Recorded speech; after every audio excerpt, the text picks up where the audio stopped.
is the Wrestlebread Podcast, bringing you the latest news, recaps, and analysis of AEW and WWE. Get the unique perspective from a wrestling fan of over 25 years. Here's your host, Jaydee.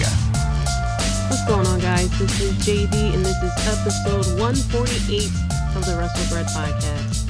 So I hope everyone had a great Easter weekend. If you celebrate, mine was pretty quiet. My kids had Easter baskets, of course, and don't tell them, but I sometimes take candy out of their baskets because parent tax. But anyway. But I hope you had a good Easter weekend if you celebrate as well. I had it's been a very good sports week for me as far as Philly sports. As you know, I am not an Eagles fan. Sorry to those who are Eagles fans, but I'm a Cowboys fan. But I am a Phillies fan. I follow baseball more than basketball, but here I am. Definitely jumping on the bandwagon for the 76ers who, won the first game of the playoff series, and I'm actually recording during game 2, which they are up by almost 20 points. So 10-9, 76ers. Let's go. I'll be honest, I haven't really watched 76ers basketball like that since Allen Iverson. I always knew who the players were on the team. I knew about trust the process and all of the stuff, but I'm not as patient about the process, which you would say, hey, Jaydee, that's a very contradictory statement you're saying, seeing as though you're a Cowboys fan. But I don't know, football to me is a lot more exciting than basketball. So I'll come around when the process is, showing some better results when it comes to basketball. But now I'm into basketball again because the Sixers are in the playoffs. They might lose. They might lose the playoffs. I don't know who are all good teams and stuff like that. So I'm just riding along and being the obnoxious Philly sports fan and saying that the Sixers are going to go all the way until they don't. And then I will see you guys next season. But I'm also a Phillies fan too. I went to a Phillies game last week. They lost against the New York Mets. I had really good seats though. But yeah, they lost against the New York Mets. I'm going to another game. I don't know. I really like going to Phillies games. So I'm going to another game because I got discounted tickets for my birthday. And then probably going to go to 2 more games during the season. And then, we'll see what happens once we get to the postseason. I'm hoping that the Phillies do a run as well. I mean, you have to have those type. Ooh, nice dunk. I'm sorry. You have to have those type of feelings when it comes to sports teams sometimes, even though I'm more of a realist when it comes to Dallas Cowboys. You guys we have to make it past the first round if you guys really want to get me going. But let's get to some wrestling, shall we? Now, WWE, as we all know, loves to change people's names. So we had, of course, Walter, who is now going as Gunther, Pete Dunne, who is going as Butch, Marcel Barthel, who is now Ludwig Kaiser, Raquel Gonzalez as Raquel Rodriguez, and Austin Theory, who is now as Theory.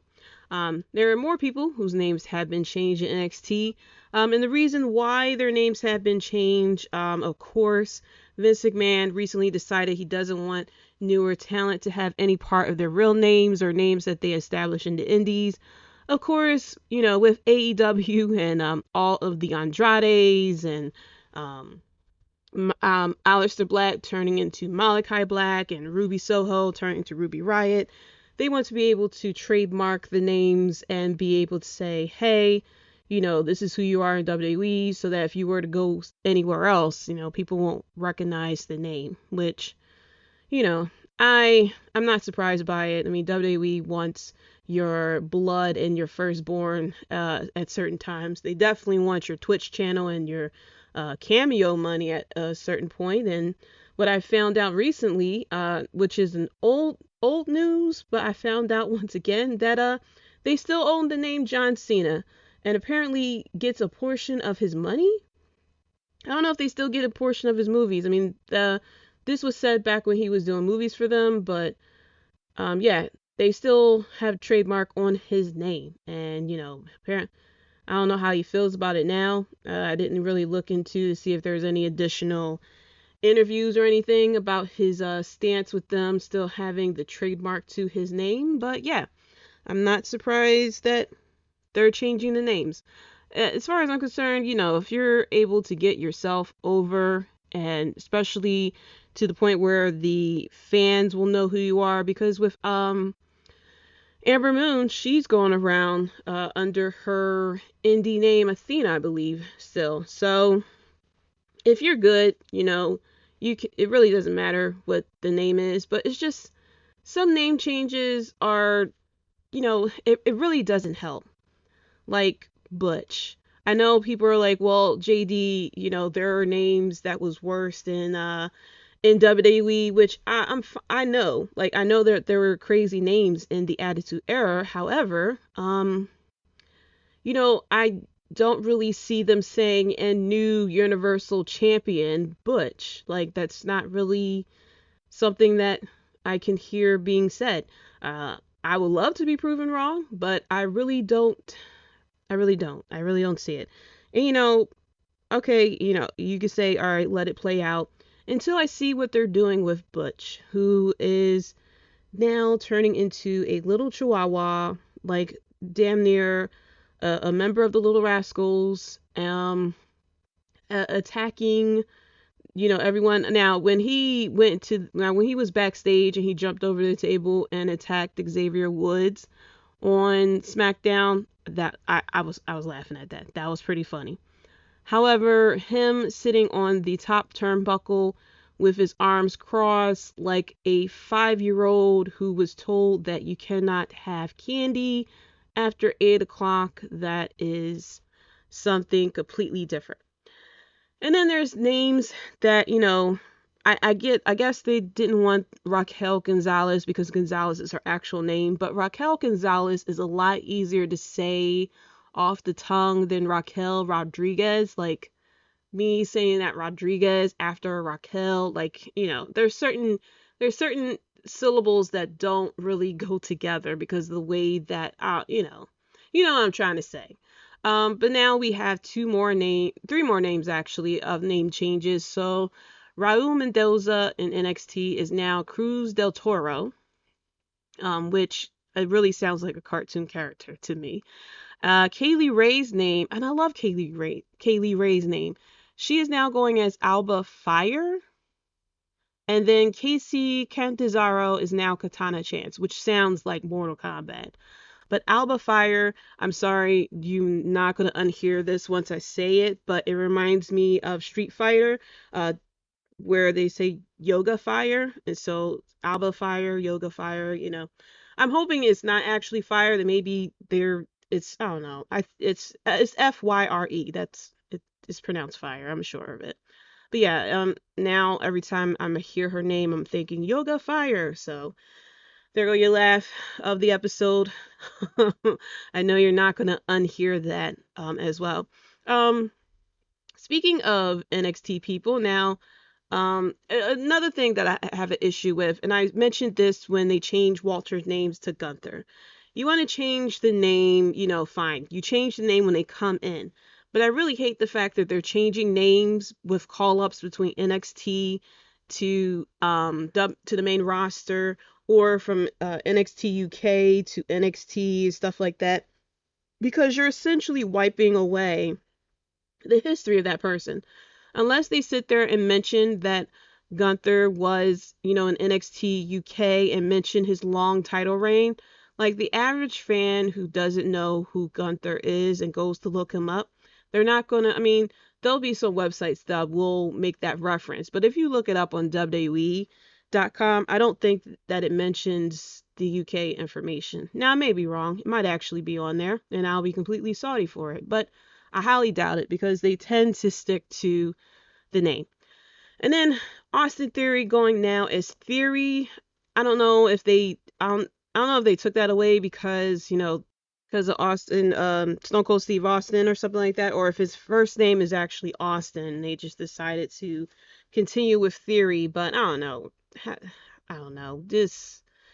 I don't know how to feel about all this, but I'm hoping that maybe that this won't hold people back. I mean, we see that, Austin Theory is doing well. That's because he's under Vince McMahon, but seeing Butch, I said this either last episode or 2 episodes ago, that I really am coming to the realization that WWE is like strictly now entertainment. That is all about characters and storylines and not as much about wrestling. And while, yes, you could say that there were characters back in the Attitude Era, like The Rock and Stone Cold, and all that, there was still really good wrestling going on. I mean, there was, the Hardy Boys. I mean, there were still great things going on between the ropes. Technicians were, respected in the ring. And we all talked about memorable moments in the ring, in the Attitude Era and going forward. But now it's just such a big change with what's going on the past couple of years with WWE that you know, there's now like these little moments where we'll have really good wrestling, but now it's all about the trigger word, the storyline and the character. And it doesn't really matter what happens in the ring because, a match will go for like a few seconds. Like even with Edge versus AJ Styles, which is a match on paper, you'd be like, yo, that would be a great wrestling match. It felt like it wasn't like really up to par. Like I had said, maybe my expectations were a lot higher than what it should have been. But I don't know. It just feels like I mean, the fact that they don't even say World Wrestling Entertainment. They just say WWE. They don't mention wrestling at all. And their About Us is always about entertainment. And so, I don't know, I guess I'm still kind of like slightly mourning that because, um, and plus the fact that the NXT Black and Gold era really showed us like great wrestling that can be tied to great storylines and great characters, but it was always about great wrestling. And now that we're seeing a lot of the people who do like very well in the ring, now all of a sudden being called up, and it's like not even putting their skills into consideration, like Finn Balor, Tommaso Ciampa, which I know is happening, Pete Dunne and stuff like that, and they're being put into these characters, and this is all about the storyline, the characters, versus them really putting on a good match for those who pay tickets to see them live, and for people who took the time out to sit and watch the shows for 2-3 hours. It just, I don't know, it's slightly, I'm slightly sad about that, especially when you know how good a wrestler is and they're unable to really use their skill. Like I said, that's why Madcap Moss and Happy Corbin were on WrestleMania and Finn Balor and Ricochet was not. And I know, I think it was Ricochet or something like that who actually said, well, I wanted to be home with my family. And it's like, you wanted to be home with your family at WrestleMania? If that was if you rather have been home, unless, it was like some type of medical emergency or something like that. But if you was like, I want to take off during the biggest WrestleMania event, during the biggest wrestling event in all year, and you say, I'd rather not wrestle, I'd rather be at home, you really shouldn't be in WWE, truthfully. Everyone's dream growing up, if you wanted to be a wrestler, is to wrestle at WrestleMania. Usually your dream is to main event WrestleMania. So if that was really what he was feeling, that he just wanted to be home with his family at WrestleMania weekend, like, I see why you didn't appear. Like, I don't know. Like I was going to say before I got on that tangent, another NXT wrestler who has been appearing in dark shows was LA Knight. Apparently I saw a video of it on Twitter that he appeared during the Dark Show dressed in a suit and tie, and he is mentioning that he's doing a model management company or something, and he is supposedly like representing Mace, who is dressed up in regular clothes with some Nike shoes on, I believe I saw. So yeah, I'm very happy that, you know, they're definitely going to be using the mic skills of LA Knight. He can definitely use his mic skills to put people over, but I don't know. I was just really hoping that he's definitely one of those people that definitely needs to be on the main roster, but I don't know about him being a manager. Like maybe, I guess, you know, to put himself over with his mic skills, which he's very, very good at, and then introduce the wrestling, but I don't know. Oh, by the way, the 76ers won game 2. Woo woo!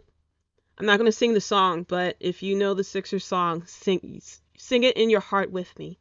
But yeah, I'm happy that LA Knight, though, is on the main roster. He's definitely one of the people that definitely needs to be on the main roster, and belongs on the main roster. So, yeah.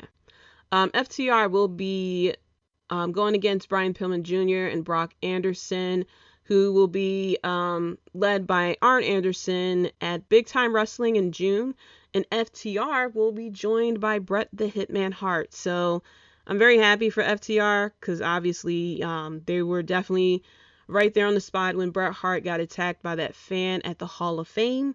And they are really, really big fans of Bret Hart. So I'm happy for them that, you know, they get this dream come true of having Bret the Hitman Hart manage them. I'm sure they would love to tag team up with him at some point, but, you know, you can't, not all dreams come true. So I'm very happy for him. Also, Wrestling Observer had reported that GCW owner had mentioned that the biggest wrestling company in the world has expressed interest in their Bloodsport brand, which I'm going to assume they mean WWE. I mean, biggest wrestling company in the world. I find that kind of weird, though, because I had looked into what Bloodsport is, because I didn't know what it was, and that's pretty much like, you know, a blood matches, basically. And so I find that kind of weird because WWE is all about, you know, the happy-go-lucky Disney. We don't do blood or anything like that. So I don't know if they're doing this to put that stuff in their library, which is also pretty weird to me. Because yes, while you can still watch Bret the Hitman Hart and Stone Cold Steve Austin from WrestleMania 13 without your screen turning black and white, I still find it weird that they are really trying to get the library of, you know, death matches and stuff like that if you have an issue with blood. I don't know. It's kind of weird, but, you know, it is what it is. So going into the recaps. We have Cody Rhodes, who is being booked as the biggest babyface on Raw brand, which is kind of expected. I kind of figured he would be booked very nicely until SummerSlam. And then I was very interested in what's going to happen after SummerSlam when we get to that dead period where, you know, people are booked very weirdly. You know, one of the things that I really am is consistent, and I did not really like Cody Rhodes' over-the-top entrances in AEW. You know, I called it the Triple H of entrances, how he had all the freaking pyro, and his entrance will be just about as long as The Undertaker and stuff. And I am so keeping that energy with WWE. He has been appearing two times each week on Raw. First, he appears the beginning of the show with the 20-minute promo between him and Seth Rollins, or him versus The Miz or something, and then he wrestles. And I'm very happy that they abandoned the little elevator thing that they had going with the ramp when he first appeared on Raw. But now we are getting the smoke and then the pop pyro on cue.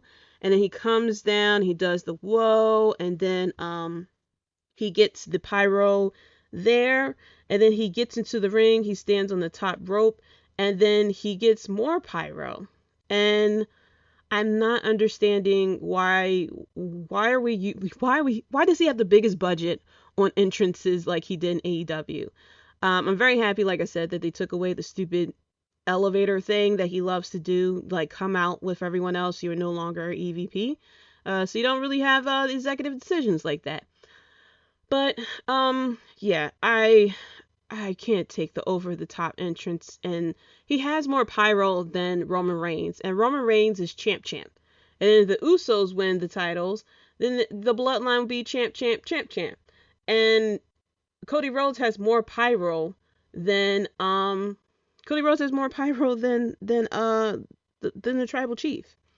Cody Rhodes, I remembered, I think it was last week when Bobby Lashley came out. Bobby Lashley did not have any pyro. And I'm like, that's probably because Cody Rhodes done use up all the damn pyro. So yeah, I'm keeping that energy. The over the top entrance, and his song plays for like 5 minutes. I know people like the song. I like the beginning. I like the whoa, and then the da da da da. I like that part, but oh my gosh, it's just too much to deal with every single week. And then we're slightly going to the same issue that we have seen with Roman Reigns and at a certain point of Seth Rollins, where the show opens with the same person and then kind of closes with the same person. I don't think his match versus Seth Rollins wasn't the closer last week, but this week I believe he is closing as well. But I don't know. And also, Cody Rhodes needs to still learn the terms for sports entertainment. They're no longer called wrestlers, and it's not called a belt. So yeah, Cody really needs to switch over from pro wrestling to sports entertainment. But yeah, if like when I was shocked that, we got AEW Cody Rhodes, like we really got AEW Cody Rhodes. He is still the same, like, I'm a big, not really a big baby, yeah, big baby face type of situation. And he's really playing up to the crowd. And I'm sitting here like, I don't know what is bigger, the tattoo on his neck or the ego. He is really feeling the ego. And I'm happy for him. He's getting the pop and being welcomed back after talking shit about WWE for 6 years. But I don't know. It's just, I don't know. Maybe I'm like a secret Cody hater. Maybe I am. Maybe him leaving AEW and going to WWE and like becoming this big baby face. Maybe it really unearthed like this deep seed of this bias hatred I had, not really hatred, but a hater, I guess I should say, for Cody Rhodes. But I don't know. You know what it is? He's not like humble. Like, it's the same thing that happened in AEW, where the fans started to turn because it's like, yo, you're really not, like, he's not humble or anything like that. Normally with a baby face, like, he really comes off as like a slight heel type of baby face. And it's like he's a baby face, but he is like one of those ego boosting type of baby faces, which is something that a heel would do, if that makes sense. I'm really trying to go through my head of what type of person that was. Maybe the Miz back in the day, who was like one of those baby faces who was like everyone loves me type of situation. Like, yeah, a delusional baby face. But I'm really trying to, oh man, I have it. I know it's in the back of my mind. It was a wrestler back in the day who was very similar to this, who was a delusional baby face. I don't know. It'll come to me later on. But yeah, definitely how Cody is really being around here. And it just makes you like, you need to humble yourself. You really need to be humble. Veer is here. And Dominic, he destroyed Dominic, first of all. Dominic with the my mom cut my hair type of haircut. This is the first time I ever seen a soccer mom mullet. Like, it was a mullet, but it was cut very perfectly and cut very short to where it looks like a soccer mom in the back. I mean, it was like party in the front, but I need to pick up my kids at 4 o'clock in the back. That's what it really felt like. Squash match. I don't know where Ray was. Like, I don't know if he took the night off. He decided to let WWE babysit the kids, and he goes out with the wife or something like that. But yeah, Veer damn near destroyed Dominic. Dominic had to be wheeled away to a medical facility, as WWE like to say. I don't know, like, I had hopes for Dominic that, with him and Ray, that, Dominic will be able to, like, not really follow his father's footsteps, but, like, damn near do well. Like, we see with Randy Orton and stuff like that, and a lot of the second generation, third generation type of wrestlers that, they'd be able to hold their own. But it looks like we are not seeing that with Dominic. Dominic needs daddy, okay? Dominic needs daddy, and he's really showing that, and it just feels like Dominic may have to go to NXT. And I hope he doesn't get his ass whooped there either, but yeah. Then we had Damian Priest versus AJ Styles. I don't know what the fuck that was. That match ended very weirdly. I thought I was about to see the MCU version of Blade, because the lights went down, he got on a knee, he looked into the camera, looked down, looked back up, and his eye, I guess he's like a vampire or something like that. Look, I don't know if WWE needs to be sued by Twilight or by Marvel with Blade. Like, I don't know what's going on here. Like, I'm very happy that we're getting this Brood Ministry of Darkness type of thing with Edge, but I hope we just keep it together. We don't really need it to go to the cartoon levels of things. I just hope that we kind of hold it together. Just hold it together and we can make it through. I'm fine with this Elias Ezekiel situation. It really gives me Damien Sandow type of vibes. And truthfully, it really works because of Kevin Owens. I think if this was done with anyone else, it wouldn't work at all, and I probably wouldn't like it. But like with Damien Sandow, it was really good because it played off a very good heel. So with this Elias Ezekiel persona, it really works well because of Kevin Owens. Kevin Owens is awesome. Kevin Owens is amazing. And so I'm fine with this Elias Ezekiel. I laughed about it and stuff like that. Because Kevin Owens is really good as far as like cutting promos and stuff like that, and like really making a story interesting. We also got Bianca versus Sonia Deville, which I'm not surprised about. Because they really don't have that many people for her to face unless we get Bayley or Asuka to come back. But until then, it is what it is. So going to SmackDown, Raquel Rodriguez.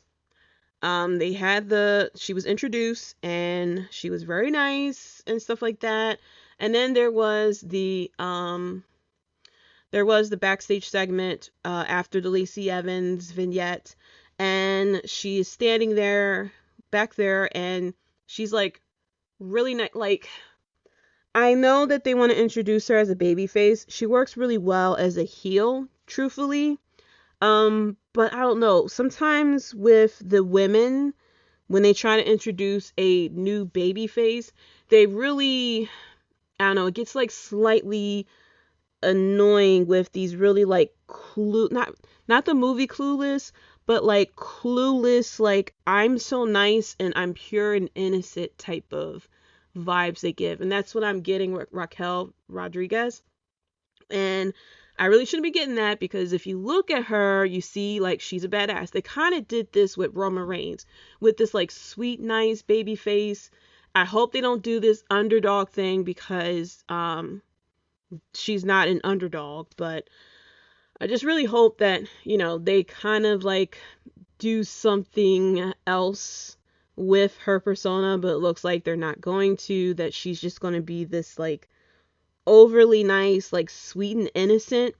you know, I came off my family's farm and lived in the city type of thing, but that's what it looks like they're going to do.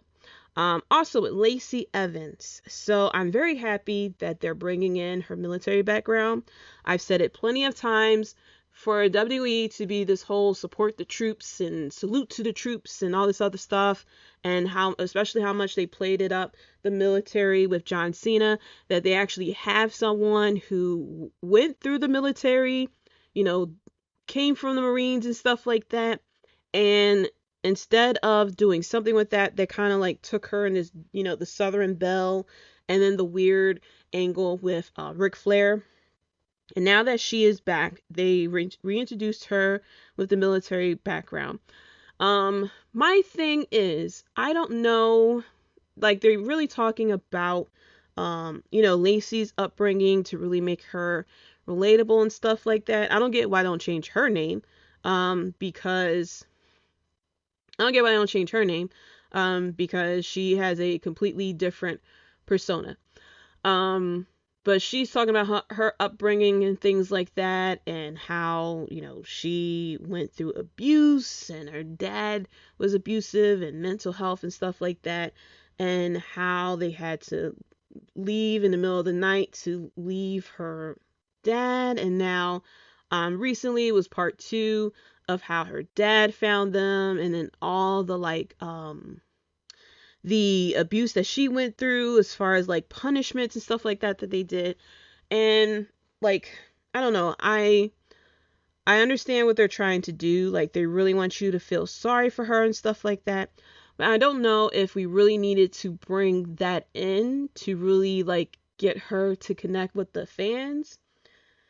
I don't know. Like, I really, for WWE to be like this, happy-go-lucky. They don't really deal with, dark type of, like dark and, very serious type of, situations and storylines and stuff. For them to like do this with Lacey Evans, like, I don't know if this was like 100% her idea or something like that, but I feel as though they could have introduced her a little differently. My thing is, with her talking about, her abuse and stuff like that, and how she was able to like overcome it and go to the military and stuff, I'm wondering how will this translate to storyline and feuds. Like, is she now going to be like the underdog, and I made it through the abuse, and so now I can do anything I want? Like, I don't know, maybe we need to listen to part 3 and a possible part 4 or something like that. But I'm not understanding, like, how are we translating this in storylines and feuds? I feel as though, like I keep saying, you can definitely, if you were going to keep her face, you can definitely like just have her talk about her military background, how she, fought for the country and defended the country and stuff like that. Like, you could have not really like John Cena type of situation, but definitely like, I wanted to be a role model for my, like, you could have went like, I want to be a role model for my daughter and, the Marines and stuff like that. Like, you definitely could have made it not like patriotic, but definitely like, I fought for my country, I fought for you, I fought for my daughter. Like, I don't know, make it like that situation. Or if you like went heel, definitely do the Sergeant Slaughter type of situation.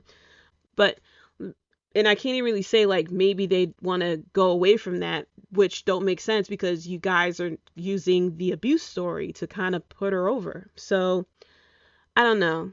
Like, I guess I have to hear the rest of the story of how this is going to switch up for her or whatever. But it just really wasn't making it wasn't translating to me. I don't know. I feel like we really didn't need to go to the abuse situation with Lacey Evans. And now we're having the tag team titles. The tag team titles unified. We're gonna have the Usos versus RK Bro. And so, yeah, eventually, I believe that the Usos are going to win, and all the titles going to be with the Bloodline. And so now you're kind of making this situation where how long are they going to have the titles for? Are they actually going to combine the titles, or they're just going to have two titles and they'll be defending both titles, which don't really make sense. I don't know. I really had liked it when it was two titles, because there were people who had a chance. Like I said, we wouldn't have had during Roman Reigns' title reign, we had Big E as champion, we had Bobby Lashley as champion. Like, we had a bunch of people who normally probably wouldn't have got that chance as champion. And then we had, tag team with the tag teams, different tag teams who got the chance to be champion and stuff like that. So I don't know how this is going to translate. Because normally once they combine the titles, they split it anyway. But with them going through these budget cuts, especially the way that they've been going for all these years, I don't know if, with the smaller roster, that they're going to just keep with the combined titles and just, permanently make it that way. But I highly doubt it. We also had Happy Corbin split from Madcap Moss, and now Madcap Moss definitely getting the cheers. He is getting over with the fans, and that's definitely the Happy Corbin type of heat. But he was getting cheered when he was getting cheered before as well, which it is what it is type of situation. So now going on to AEW this week. AEW Dynamite was good. We had AEW Dynamite, we had Rampage, and then we had Battle of the Belts, which I almost forgot was happening. But yeah, AEW Dynamite was fine. I enjoyed. There was, of course, CM Punk wrestled, of course. There were some people who feel like they are tired of Jurassic Express. I feel as though Jurassic Express needs a feud. Because there's like a tension with Red Dragon and the Young Bucks and stuff like that, and now you have the Hardys into the mix. The Jungle Boy and Luchasaurus kind of feel like they're on the back burner because there are other tag teams that are getting more attention, and plus they don't have a feud. They're just defending their title. They're just, going against people.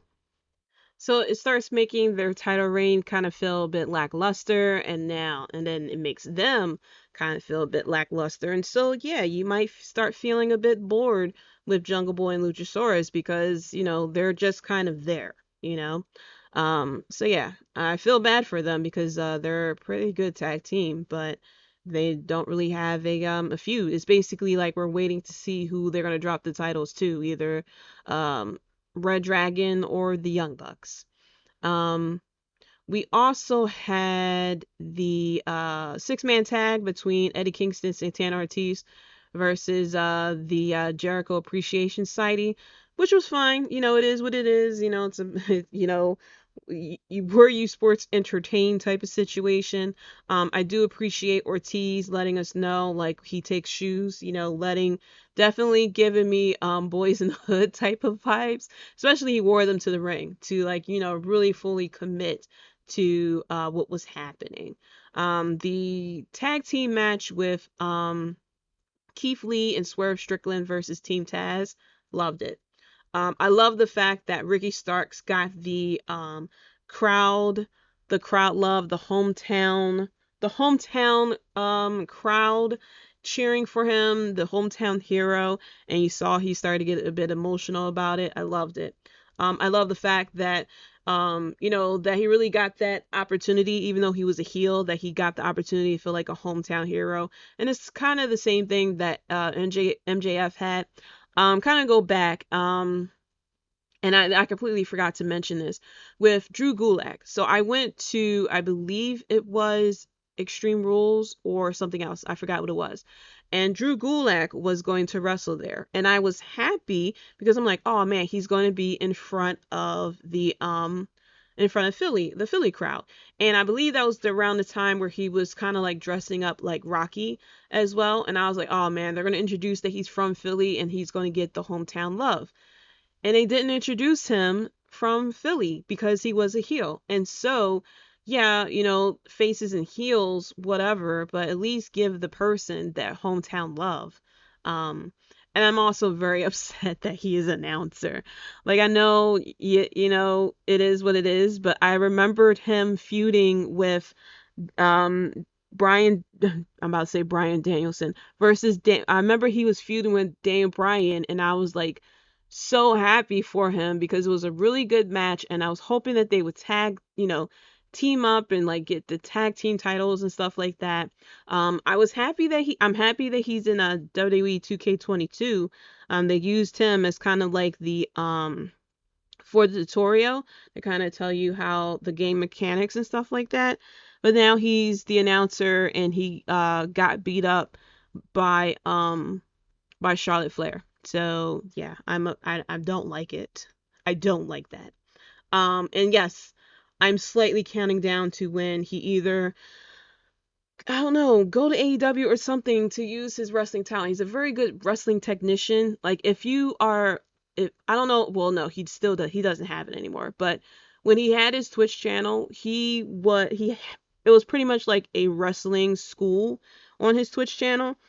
If you wanted to be a wrestler, like he broke down matches and stuff like that and he would answer questions about breaking into wrestling. Like I think it was like coaching, I think it was like with Coach Gulak or something like that, or Coach Drew, I forgot what it was, but I was like, yo, that's a very good like thing to do on Twitch. There's not a lot of opportunities that you get to kind of like help break into the business with someone who is like really knows what's going on. So but of course he doesn't have the Twitch channel anymore because WWE. But back to my original point, I'm very happy that Ricky Starks had the crowd behind him, even though he was a heel.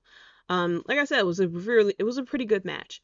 Marina Shafir versus Sky Blue. Oh my gosh. I I feel bad for the women's division AEW because there's not a lot of women that are like really ready to be on TV. Now Marina Shafir, I was happy for her, but I was hoping that she would get more I don't know, I guess training, under her belt. She wasn't really that good in NXT.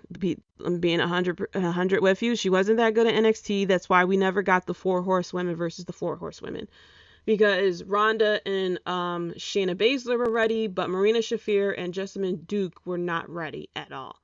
So I was hoping like with her, her look and stuff like that changed, that maybe she had a lot more training under her belt. But with her match with Skylar Brew, I don't know if it was nerves or she just really needed the training, but it wasn't really that good of a match. And it just kind of shows, like, to go along with the AEW women's roster, that there are like, it just really feels like there are women who are, not really ready to be in front of the TV. So I'm just hoping that, like we saw with Jade Cargill and getting trained by Bryan Danielson, which you see that she has improved a hell of a lot more than when she first started. And I really hope that there could be someone to really help out those women, because I feel like the talent is there. I think they just need the time, the skills, for someone to kind of like bring it all together.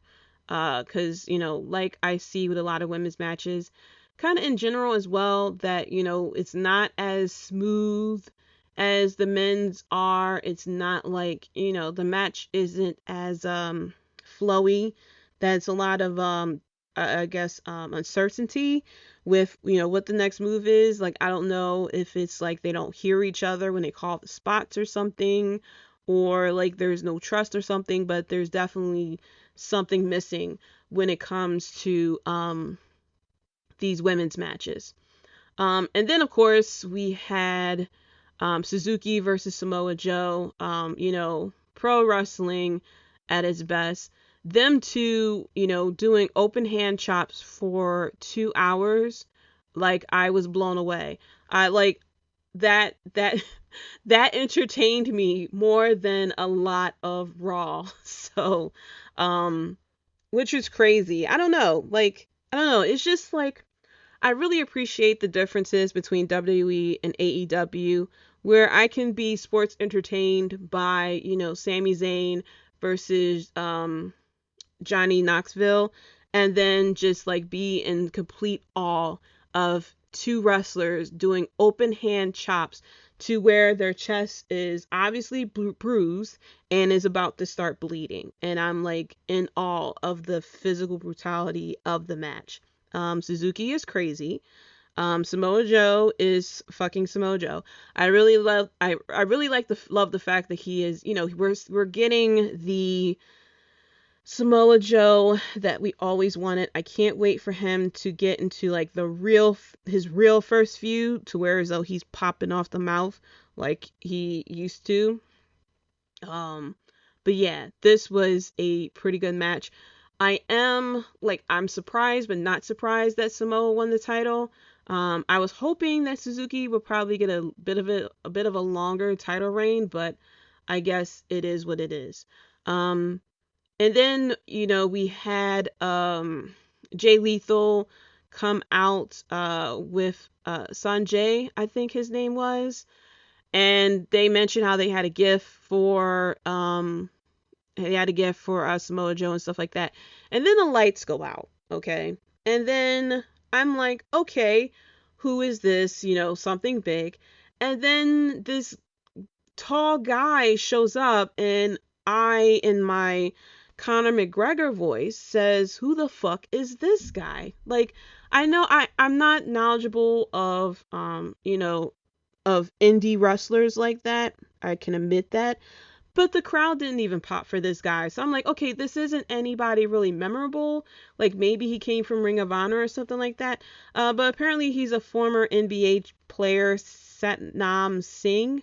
And it's like, what was the point of doing that? The lights out and having people thinking it was Cesaro or somebody like that, or possibly the return of a Miro or something crazy like that.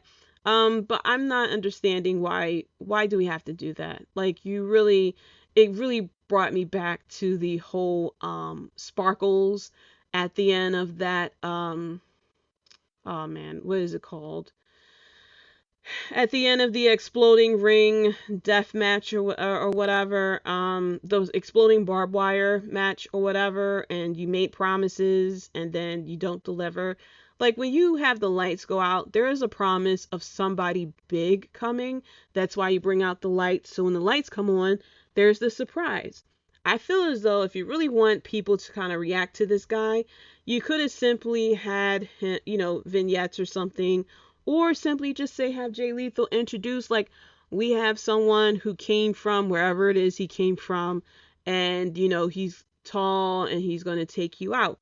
And then have him come out, and then something along those lines, or just have him come out and start attacking Samoa Joe.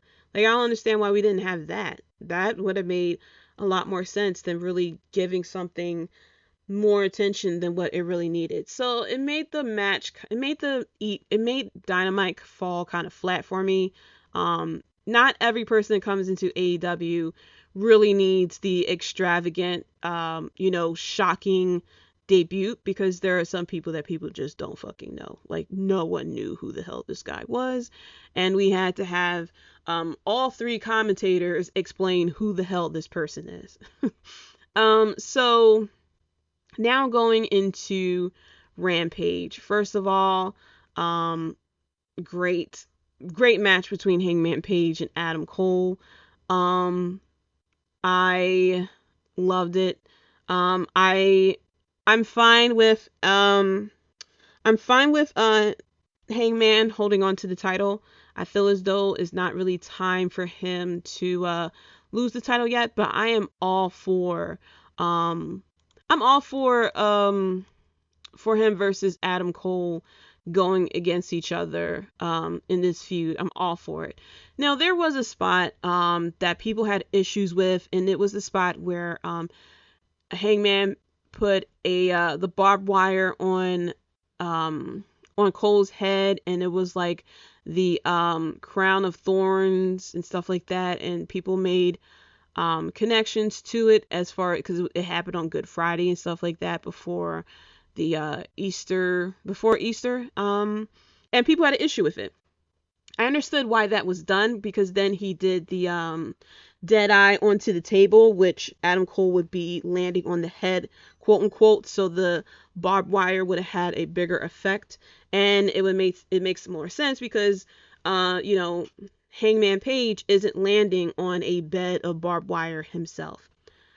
I was fine with the spot. I didn't take offense to it. I am a spiritual person. I get it, and I didn't take offense to it. And there was people who took offense to it and claimed they're going to stop watching AEW, and why would they mock the religion and stuff like that. And for that, people really have the shortest of memories, or people just weren't born when some of these things go on, which I could say that, but then I can't say that because Stone Cold Steve Austin is still around. And I have recorded my reactions to Stone Cold Best Moments on the Mic, which of course got copy striked, so you didn't see that. However, the biggest thing of Austin 316, I don't see people complaining about that. I mean, when it first happened, there was a lot of people complaining about it. It was the coolest thing. It was the rebel thing to do, was to have a Austin 316 shirt, or sit there and say, Austin 316 says I just whipped your ass. However, with today's, crowd and getting offended at certain things, I am still shocked that people are fine with Austin 316. And maybe, people weren't born when this happened. They weren't watching wrestling and they just are too lazy to Google things type of situation. But if you were to look up, hey, Google, where the hell, oh no, not my phone. See, my phone. Nope, not to you, Google. But if you were to say blank Google, where did Austin 316 come from? You would know about the story of Jake the Snake Roberts, who came back to the WWE after a brief absence, and he came back as this preacher type of character where he talked about Bible verses and stuff like that. He went against Stone Cold Steve Austin during the King of the Ring, and they were in the finals. Stone Cold Steve Austin versus Jake the Snake Roberts. Stone Cold Steve Austin won the match. And as he was being interviewed by Michael Hayes, he was watching Jake the Snake Robert getting walked out with the referees. And so he mentioned how you talk about your Bible verse, you talk about your Psalms, and then he says, you talk about your John 16 and your Psalms, then he says, Austin 3:16 says, I just whipped your ass. And I don't know what people should get offended by. First, the fact that Adam Page put barbed wire on Adam Cole's head to do the dead eye onto a table for more effect, or for Stone Cold Steve Austin to pretty much take a very popular Bible verse and turn it into something his own.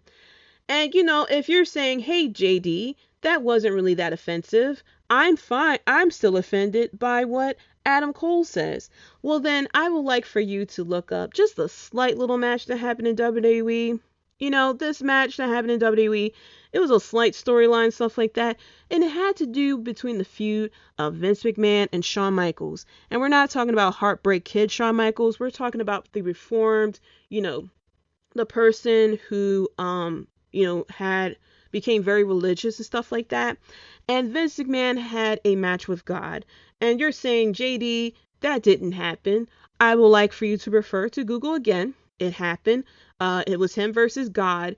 And if you're wondering, hey, did someone dress up as God or something? No, it was a beam of light. It was a beam of light that came out, and no music or anything. And went against fucking Vince McMahon. So My point to all this is, if you're offended by one thing, keep the energy on everything, okay? It wasn't a dig. I really feel like it wasn't a dig at anything religious. Should have happened on Good Friday. I mean, if it was a death match on Good Friday. Like, if you want to be offended the fact there was a death match on Good Friday. You know, a Texas death match on Good Friday. I don't know. There's just a lot more things going on than to be offended by, something that really didn't have to do with something. Like, that wasn't a mockery or anything. Like, I really think that was just them doing the spot and him putting the barbed wire on the head for added effect. Like, I could see if he just put the barbed wire on Cole's head and then like punched him or something, or I don't know, kicked him and then Cole like sprawled out like he was on a cross or something. I can see that. But the barbed wire on the head was to add effect to the dead eye, where Cole landed on his head on a table with the barbed wire on the head for the added effect, so that Adam Cole will stay the fuck down. That's where I gathered from it. We also had the Gun Club versus the BCC, the Blackpool Combat Club, with Wheeler Yuta. I cannot wait for him to come to Philly. I'm very interested to see who he's going to be going against at Philly. I'm gonna try to go to that AEW Dynamite. I don't know. I'm just waiting for the tickets to go down a little bit more. But you know what's funny to me? Billy Gunn, when he was in WWE, he didn't really look that big. But him in the ring in AEW, oh my gosh. Like, he looks like a freaking giant. Like, he looks like fucking Kane in that ring. And, I know it's because everyone's shorter and we're not looking at the Ultimate Warriors and the Hulk Hogans and the Triple H's of the world anymore. But geez Louise, Billy Gunn looks like the chaperone on the school trip. And yeah, I mean, it is what it is, but Billy Gunn looks like the freaking adult in the ring. But yeah, this was a fun match. I cannot wait to see what happens next. I'm waiting for, like, are we recruiting more people? Are we going to get a female into this crew, which I think will definitely help? Are we, like, who is the first feud we're going to have? But yeah, I'm ready. I'm ready for it. And seeing William Regal, like, on commentary when this happens, and, like, I don't know, it's just like magic. Maybe I'm just too excited about this. I don't know. Maybe I just have this weird fascination with violence now because of sports entertainment. I don't know what it is, but I am very entertained. I love BCC. Maybe it'll wear off after a while, maybe not, but yeah, I don't know. It's just the fact that we're getting 3 wrestlers who we're really seeing them shine, and it's William fucking Regal. I'm happy with it. We had Ruby Soho versus Robin Renegade. I'm happy for Robin Renegade. She's been on Dark and Elevation, her and her twin. So I'm happy that she is getting some TV time on Rampage. A lot of people love the shit on Dark and Dark Elevation. And I always say it's more for the enhancement talent than it is for the AEW wrestlers. Now I can see like Sunny Kiss and stuff like that, who always appears on Dark and Elevation.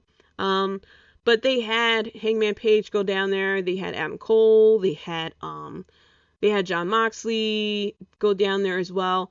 I feel it was just to promote the tickets because a lot of the episodes of Dark and Elevation take place at the Universal Studios lot. So I figured that you have to have a big name to kind of like draw people in to, get tickets. Because I think the tickets are like $22 or something like that. And you gotta entice people to come in, to go to Universal Studios to go see a match. So I figure that's why they always bring in a big name. But I always feel like it's more for the enhancement talent. Because there's not always like squash matches that's going on Dark and Elevation. But it's more for, for people who are just trying to break in to get like TV time and some practice.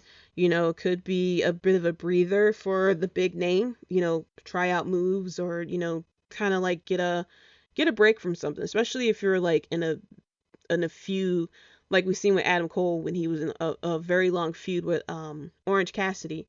He went down to Dark Elevation. I forgot what it was. I think it was Dark.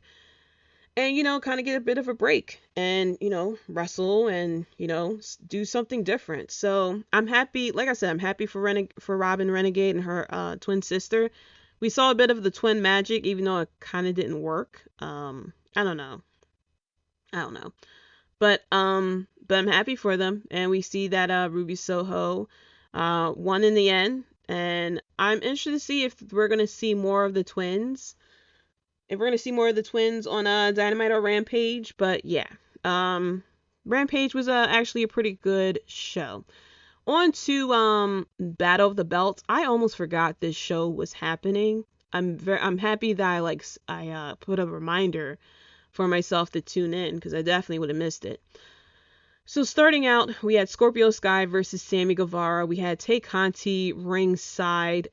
This was a good match. However, I don't know, I get why they put the title on Sami Guevara.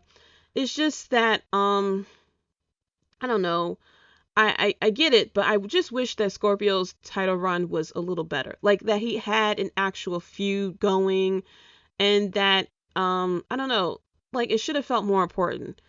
He's the first African American to win a title in AEW, and it really feels like a forgettable title run because they really didn't make anything of it. And then on top of that, they didn't really do much with it as far as feud or anything. And it feels like this title came so late after, when he was really hot with the crowd. He should have got the title then. But it is what it is. They had other plans at that point. And then I really draw comparisons of Scorpio's title run to Big E, where, it really should have felt special, but they really didn't. WWE really didn't take advantage of it, and that they kind of just really didn't give him any feuds or anything like that. And then he just kind of lost, and it was the person who he lost the title to had more attention and better feuds than he did. And that's how I kind of feel with Scorpio's title run here. I get it, but I don't know. I'm slightly disappointed about it. Sami Guevara is definitely going the same path that we're seeing Cody should have went on, where he was a babyface and then he turned heel. I have appreciation for Sami Guevara. It's just him and Tay Conti. I really get annoyed with people who are we want our privacy, and then turn around and show why they and then want the attention, I guess I should say. I was supportive when they got together after Sami and his ex-fiance broke up, because I was it's grown folks' business. People leave people every day. And then they wanted their privacy, and I was all fine with that. And then then on the vlogs and stuff like that, they're all over each other and kissing and stuff like that. And I'm you guys really aren't making any sense here. You guys want privacy, but you guys are filming you're vlogging your relationship. So if you want to be public and want us to pay attention to your relationship, you have to be willing to take all not death threats or anything like that, but any type of criticism or opinions people have about your relationship, especially now that she's the on-screen girlfriend and they made out after the title and stuff. And I'm okay, maybe you guys are intentionally trying to be heels now, because it really makes no sense if you're really trying to make yourself a baby face and you're doing this. It makes no sense to me, as my cat Oreo decides that she wants to come up here, sit on the desk next to me. But yeah, it just doesn't make any sense. Sami Guevara got the John Cena treatment with the let's go Sami sucks. And yeah, it's just and then he made out with Tay Conti afterwards, and it just really felt like a heel thing that he was doing. And then they cheated to win. So yeah, it was a low blow that he did to get the pin in the win. So it just feels like maybe we are getting a double turn.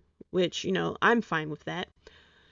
After that, we had the Ring of Honor World Championship, Jonathan Gresham versus Dalton Castle. I heard the name Dalton Castle. I'd never seen him wrestle before. And my gosh, I love his entrance.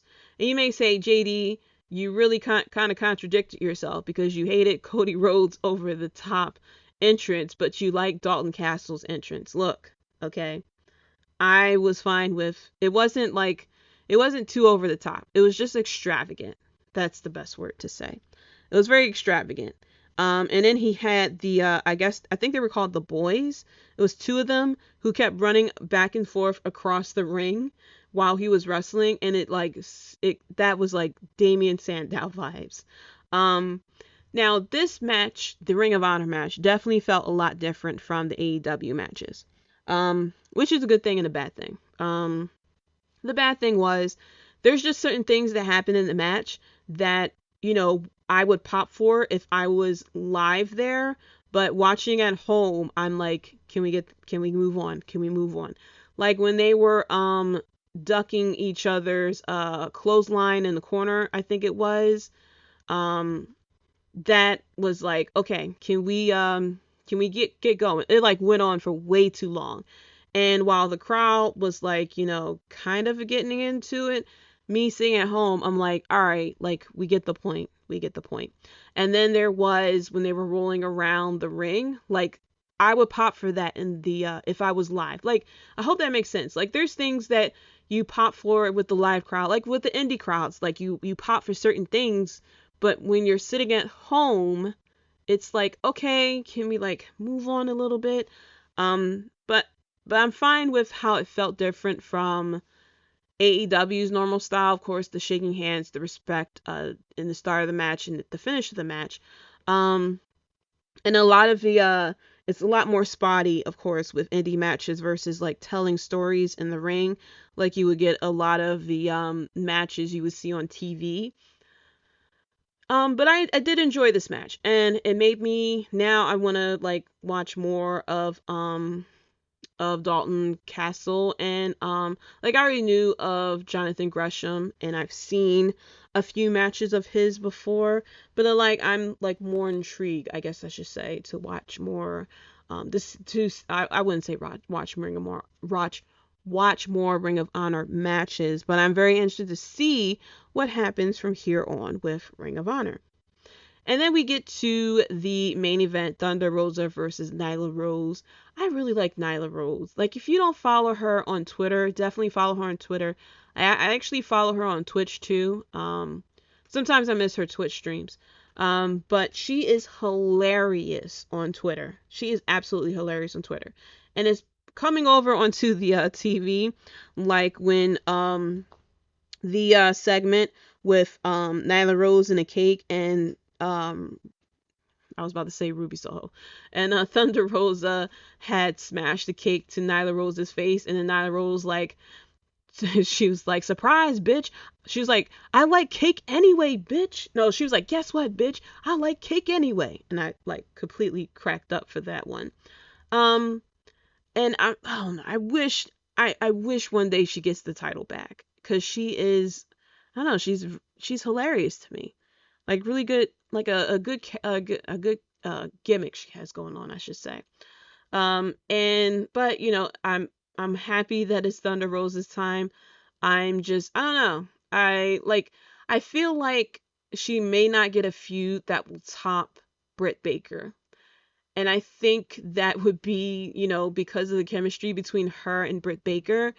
And when you get I don't know, it's very, very similar to Hangman Page. You can't top the feud between him and Kenny Omega. And because of that, his title reign doesn't really feel as exciting. Like, his matches are still really good. His matches with Adam Cole was pretty good and everything like that. His match with Daniel Bryan, of course, was really good. But as far as like the feud, like, it won't top the feud that got him the title. And it's the same thing with Thunder Rosa. Like, the feud that she's in now and any feud that she's in after Nyla Rose will not top her feud against Britt Baker, and maybe that's it. I feel like that could be an issue that AEW is going to run into with these type of like pure babyface champions. Because like with Chris Jericho, Jon Moxley, Kenny Omega, Britt Baker, Jade Cargill, like their title reigns are very exciting. Whereas though like with Thunder Rosa, Hangman Page, um even with Sheeta at a certain point, like the pure baby faces, it wasn't as exciting because it was just like, hi, I'm here, I'm champion, I'm waiting for, the heel person to go against me. And so, I don't know. It's just like it's a good match, but I wasn't like excited about the feud, if that makes any sense. But I really I like Nyla Rose and I like Thunder Rosa, but it's just not at the peak of her versus Britt Baker. But I'm interested to see where we're going as far as with Thunder Rosa and Hangman Page. Maybe Hangman Page continues this feud with Adam Cole. It's people who are looking forward to CM Punk getting a title reign. I'm fine. I'm not in a rush for it. I know it'll eventually come, but it's just going to be like Kenny Omega, where CM Punk is going to need a great competitor to really go toe to toe with him to make that title reign, like not really the title reign, but whoever takes the title off of CM Punk next, it has to be like top notch. And it's like we already have Adam Cole going after the title. Like, do we have Samoa Joe go after the title at that some point? Like, it's somebody who has to be able to do toe to toe with CM Punk, and make whoever it gets the title next like very exciting. But overall, this was a pretty good week. It's a pretty solid week, I should say, of wrestling. Both companies had on and off points. With WWE, of course, a lot of their name changes going on. We have sad about Drew Gulak, of course, and then Cody Rhodes just being Cody Rhodes. And with AEW, just the lackluster title reign of Scorpio Sky and the women's matches basically. But however, we had good things. The Adam Cole and Hangman Page match was really good, and the women's title match was pretty good as well, and of course the Blackpool Combat Club as well was pretty cool. So yeah, can't wait to see where we go from here. But that's it for the Wrestlebread podcast. Thank you so much for listening. Let me give a couple of shout outs. Shout out to Julian and Rob Bass from Wrestling Court Podcast and AlternativeMinds.com. Keita and Jay from the Keita and Jay Show. Chris from We Talk Next Podcast, which is featured on the Keita and Jay Show. Nando and Larry from Half K Podcast. Devin Hafiz from Clark Street Wrestling. Also, shout out to Straight Talk Wrestling, Circle of Debate, Top Rope Wrestling Talk, Dirty Hills Podcast as well. Coming up next week, I will be going more about what's happening with Raw, SmackDown, Dynamite, and Rampage as well. I had to really think if there's any events going on this week. It's just been, with WrestleMania and then boom, boom, boom, boom, boom, boom, boom. So it's just been a lot of wrestling. Hoping that Sixers win it in 4. That on the next episode, I am celebrating with, 10, 9, 8, 7 Sixers, 76ers. Well, I said that completely wrong. Don't kill me for that. And then, hopefully the Phillies start winning again, because they've been getting dominated by the Mets. I'm ready to move on from the Mets and on to whoever it is they're going against next. Be sure to hop on Twitter and follow me at JDC137. That's JAYDEE letter C 137. You can also follow the podcast on Twitter at Wrestlebread. Click the links in the description for the Instagram, the Facebook, the YouTube, and the TikTok. I've been watching TikTok more than making TikToks. So if you look on the TikTok and you see like Jaydee, hey, you didn't upload in like months, that's why. I'll get to it eventually. And you can also subscribe to the YouTube channel as well. Been pretty busy with everything going on with the birthday week and stuff, so I really haven't been able to do any episodes of A Slice from Jaydee, but it's coming. It's coming back. But if there's topics you want me to, take a look at, if there's, eventually I'll be reacting to matches as well that I never seen before. I just have to figure. There's things I want to react from WWE, but WWE is just being a pain in the ass with these copyright strikes. So I'm just looking into if there's a possible way that I can just react to their stuff without them, getting on my ass about it. But it's coming. But leave a review. Let me know your thoughts. Let me know how you feel about what's going on with wrestling. Are you a secret Cody hater like me? Like, I don't feel like I'm a secret Cody hater, but maybe I am a secret Cody hater. But are you on the bandwagon with me? It's over the top. Like, it's a lot of pyro. It's over the top. But, it is what it is. But let me know your thoughts. And until next time, guys, peace.